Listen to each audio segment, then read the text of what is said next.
जुम्मे के रोज़ जो इजलास दोबारा तलब किया गया, अगर फ़ैसला होता है कि नहीं निकाला जाता सफ़ीर को या करारदाद पास नहीं होती, उसके बाद क्या लाहेअमल होगा? उसके बाद हम यकीनन कौम के पास जाएंगे इनके खिलाफ कि देखो। मेरा पाकिस्तान की वीडियोस को देखने के लिए चैनल को सब्सक्राइब कीजिए और बेल आइकन को क्लिक करना मत भूलिए ताकि आपको हमारी तमाम आने वाली वीडियोस बआसानी मिल सकें। अस्सलाम वालेकुम नाज़रीन, आप देख रहे हैं मेरा पाकिस्तान और मैं हूं आपका होस्ट हारिस भट्टी। मेरे साथ मौजूद है इलामा शफीक अमीनी साहब, जो कि तहरीक लब्बई के अहम रुकन हैं और मुज़ाकराती टीम को लीड भी कर रहे थे और पिछली जो तमाम मुलाकातें हुई उसमें शामिल थे और उन मुलाकातों को उन्होंने लीड किया। इनसे जानते हैं कि किन बुनियाद पर आज धरना ख़त्म किया गया है, किन शराइत पर धरना ख़त्म किया गया है, जो कि पिछले 8 रोज़ से जारी था। अस्सलाम वालेकुम। जी वालेकुम सलाम वरहमतुल्लाहि वबरकातुहू। जनाब, सबसे पहले आप लोगों का बहुत शुक्रिया। अल्लाह करीम आपको जज़ाए खैर दे।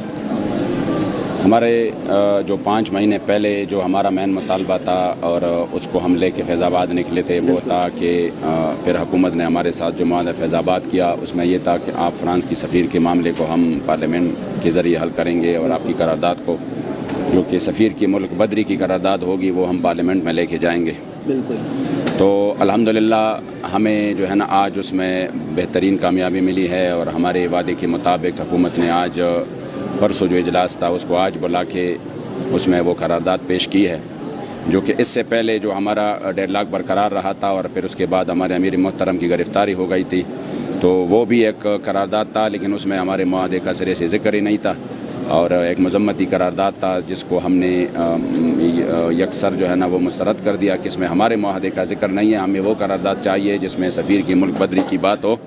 तब अल्हम्दुलिल्लाह रात को हमारे इन कारकुनान की बिलौस और लाजवाल कुर्बानियों की बदौलत ये सब कुछ मुमकिन हुआ। ठीक है, आज जो असम्बली में हुआ, सबसे पहले पीपल्स पार्टी ने बाइकआउट किया, जो कल तक भड़क रही थी कि हम तहरीक लब्बई के साथ हैं। मुस्लिम लीग नून का मौक़िफ़ था कि हम तहरीक लब्बई के साथ हैं, लेकिन आज ये वही जमातें इन्होंने उनको बाइकआउट किया इजलास का। इस पर आपका क्या मौक़िफ़ है, क्या समझते हैं कि हो क्या रहा है? वो जमातें सियासत चमकाने के लिए तहरीक इंसाफ के ख़िलाफ़ हो गई और आज जब वोट डालने की बारी, ये सब साइड पे हो गए।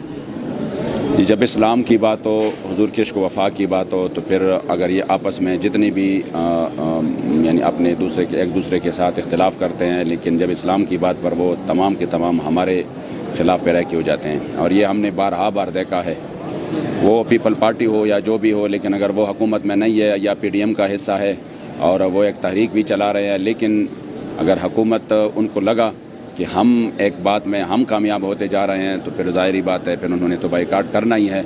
लेकिन चलो ये कौम भी देख रही है कि जिन्होंने इस मुल्क में जो कि सियासत में जो सबसे ज़्यादा अरसा गुजारा और उनके पास यानी पूरे एक पार्लिमानी ताकत और क़ुव्वत है और एक पूरा सूबा तो इनके साथ तकरीबन हर वक्त रहता है, वो इस इंतहाई अहम और हसास तरीन मसले में किन के साथ खड़े हो गए। हम तो कौम को ये दिखाना चाहते थे कि आपके वोट और आपकी ताकत से जो लोग आइन साज और कानून साज असम्बली के मेंबर बन जाते हैं, तो हम आपको दिखाते हैं कि फिर इतने अहम मसले में कि जब उनकी ज़ात पर बात आती है तो ये हर हद पार कर जाते हैं। जब हुजूर की इज़्ज़त आबरू की बात हो तो वह करारदाद भी पास नहीं कर सकते।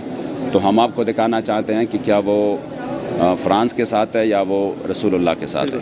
ख़बर ये थी कि जब आप कल बैठे हुए थे, आपस में मुलाकात चल रही थी, तो चौधरी सरवर साहब ने आपको बोला कि यार आप कौन लोग हैं, मतलब कि डटे हुए हैं और जाने का नाम नहीं ले रहे, आप कौन लोग हैं? तो आगे से क्या मौक़िफ़ था आपका?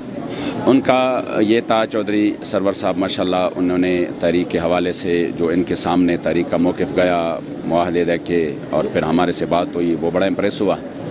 उन्होंने ये कहा कि मैं तो सिर्फ़ इन्हीं मामलात के लिए मैदान में था कि जो आपके एडमिनिस्ट्रेटर्स के हवाले से जो भी आपके मामलात हैं तो मैं उसको डिस्कस करूं, लेकिन मैं अभी तक बैठा रहा। आपने तो ये बात ही नहीं की कि या हमारा अमीर जो है ना वो गिरफ़्तार है और हमें शेड्यूल 4 में डाला गया। हमने तो बात शुरू की यहाँ से कि हमारे मुआहदे का क्या होगा, हमारे साथ जो आपने मुआहदा किया है, क्योंकि ये जो खून बहा है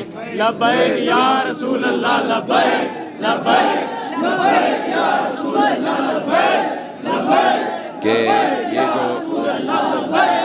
ये जो खून बहा है तो किस लिए बहा है। हमने कहा ये जो लोग बाहर निकल आए तो ये इस वजह से नहीं आए। वो अक्सर सवाल करते हैं कि एक बंदे की गिरफ्तारी पर अपनी पूरा जो है ना 192 जगह पर धरना ही शुरू किया, तो ये गलत सवाल है। सर, आखिरी सवाल करना चाहूँगा, जुम्मे के रोज़ जो इजलास दोबारा तलब किया गया, अगर फ़ैसला होता है कि नहीं निकाला जाता सफ़ीर को या करारदाद पास नहीं होती, उसके बाद क्या लाहेअमल होगा?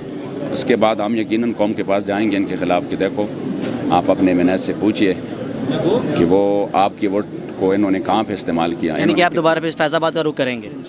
नहीं, वो तो हमारे अमीर का जो भी हुक्म होगा वो तो मैं नहीं कर सकता कि मैं अभी आपको करूं कि हम फ़लाँ जगह का रुख करेंगे, लेकिन जो हमारे अमीर फ़ैसला करेंगे वो दिन हो रात हो, सुबह हो शाम हो, वो तो हम हर हाल में इंशाअल्लाह उस पर लब्बैक कहेंगे। लेकिन ये है कि पूरी कौम के सामने इंशाअल्लाह ताला इनका जो असल चेहरा है वो सामने आ जाएगा। ठीक है, बहुत शुक्रिया, बहुत शुक्रिया।